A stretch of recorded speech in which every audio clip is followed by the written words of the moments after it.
પહેલાં મેં તમારી જોડે કંઈ નહોતું માંગ્યું, પરંતુ હવે માંગીશ. અને કેમ માંગીશ તો સાંભળો યાર.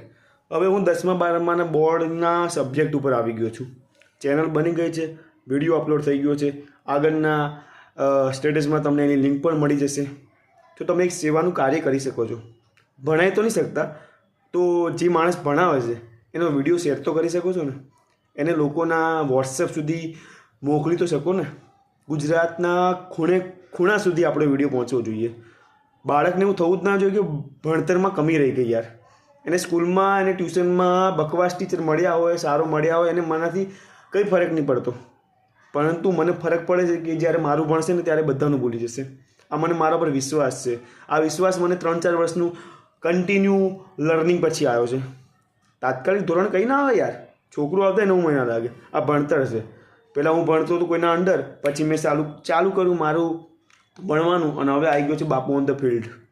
તો હું તમારા જોડે એટલી આશા રાખીશ સંબંધી હોવાના નાતે કે તમે વિડીયો ફેલાવો, સબસ્ક્રાઈબ કરો, શેર કરો, લાઈક કરો અને લોકો સુધી ભણતર પહોંચાડો.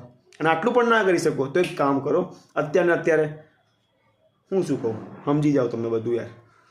તમે કોઈને મદદ ના કરી શકો તો તમે જીવા લાયક નથી, અને ભણતરમાં ના કરી શકો તો અપ્પુજા જીવા લાયક નથી. બાપુ હવે બગડ્યા છે અને ભણતર ઉપર આવ્યા છે. હવે જુઓ ભણતર કોણે કહેવાય, જોઈ લેજો.